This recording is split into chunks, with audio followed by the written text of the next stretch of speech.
వెళ్దాం మాధవ్. మా అమ్మ ఇంటి దగ్గర ఎదురు చూస్తూ ఉంటుంది. ఎదురు చూడటం కాదు, వరస కాని వాడితో నువ్వెక్కడ సరసాలాడుతున్నావో అని తెగ టెన్షన్ పడిపోతూ ఉంటుంది.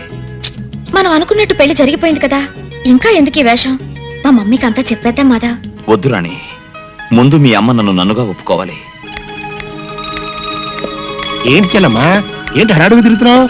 అన్నయ్య, రాణి సినిమాకి వెళ్ళింది కదా, 11:00 అవుతోంది, ఇంకా ఇంటికి రాలేదు. కుర్రకారు కదా, సినిమా అయ్యాక ఏ హోటల్గా వెళ్ళుంటారు. అవునవును, అన్నగారు చెప్పినట్టుగా ఎక్కడో ఎంజాయ్ చేస్తూ ఉండుంటారు. అదేంటండి, వాళ్ళు భోజనానికి వస్తున్నారని గారెలు కోడి కూర రెడీ చేస్తున్నాను. వదినా, గారెలు అబ్బాయి వాళ్ళు వచ్చాక వేడివేడిగా చేయనా, ఇప్పుడే చేసేనా? నీ ఇష్టం వచ్చినట్టు చేయమ్మా. మా వాడు ఆ రూమ్ ఖాళీ చేసినట్లేదు. బహుశా సినిమా అయిన తర్వాత అటు నుంచి అట్టే వెళ్ళి ఉంటారేమో.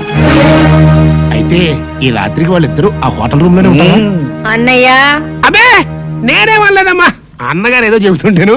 ఒకసారి ఆ హోటల్ ఫోన్ చేయి. తొందరగా చేయండి. ఎంత కొత్త మొగుడు పిల్లలైనా ముహూర్తం లేకుండా శోభనం చేస్తే వంశానికి అరిష్టం. సరేదా, వెళ్ళి నీ పని చూసుకో. పనంటే గుర్తొచ్చింది వదినా.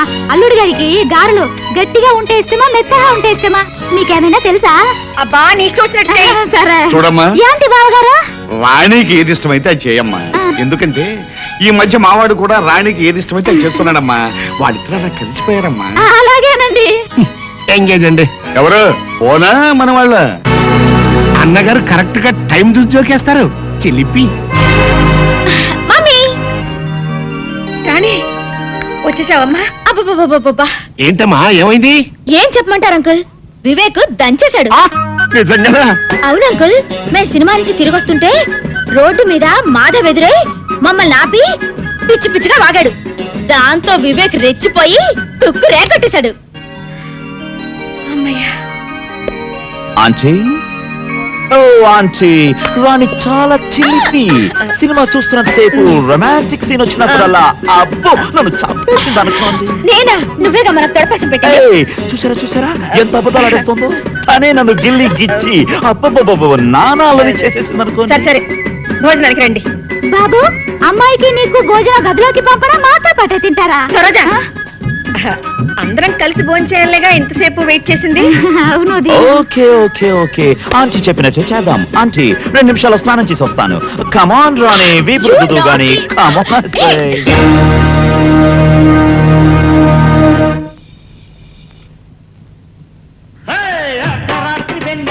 అందమైన మధ్యల తోసుకుందామా, శృతి చేసుకుందామా.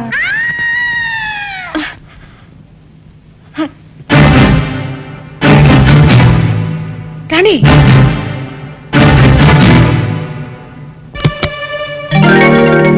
రాణి, నీకు ఆచిన్ రాణి కావాలనుకుంటాను. నీకెలా తెలుసు? ఇదిగో. రాణి, నీకెన్నిసార్లు చెప్పాను నాకు చెప్పండి గదిలోకి రావద్దని? అది కాదు మమ్మీ. ఆంటీ, రాణిని నేనే ప్యాకాజానికి రమ్మన్నాను. అయినా మా గదిలోకి వచ్చి మమ్మల్ని డిస్టర్బ్ చేయడానికి మీరెవరు? నేను రాణికి జన్మనిచ్చిన తల్లిని. నాకు పిల్లనిచ్చిన అత్తగారు కూడా.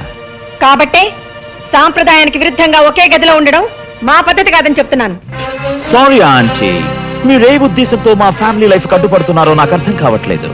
కానీ ఒక్క విషయం గుర్తుంచుకోండి, మీరు హెచ్చరిస్తే సరే అంటానికి నేను మీ ఫ్యాక్టరీ ఎంప్లాయీని కాదు, చట్టబద్ధంగా రాణిని పెళ్లి చేసుకున్నవాణ్ణి.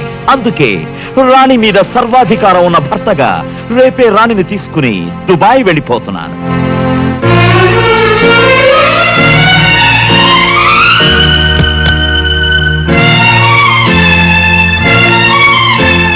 ఏమిటి ఈవేళప్పుడు వచ్చావు? నిద్ర పట్టడం లేదా? నాకు నిద్ర పట్టకుండా చేయాలనేగా మీ ప్రయత్నం. నేనేం చేశాను? నా గుండెల్లో మంట పెట్టి, నా మనసుని క్షోభ పెట్టి, నా జీవితంతో ఆడుకుంటూ ఇంకా ఏం చేశాను అడుగుతున్నారా? ఆగిపోయారే, ఇంకా ఆడవండి. చిచ్చి, కన్న కూతురు జీవితం కళ్ళ ముందే నాశనం అయిపోతుంటే ఎలా చూస్తూ ఊరుకోగలుగుతున్నారండి? రాణిని నా కూతురని చెప్పగలుగుతున్నావు కానీ నేను నీ మొగుడని ఎందుకు అంగీకరించలేకపోతున్నావు? చూడండి, మీరు పరిస్థితిని అర్థం చేసుకోకపోతే అందరికీ మహాపాతకం చుట్టుకుని మీతో పాటే మీ పిల్లలు కూడా అన్యాయం అయిపోతారు. అయితే ఇప్పుడు ఏం చేస్తానంటావు? నా కంఠంలో ప్రాణం ఉండగా ఈ ఘోరాన్ని జరగనివ్వను.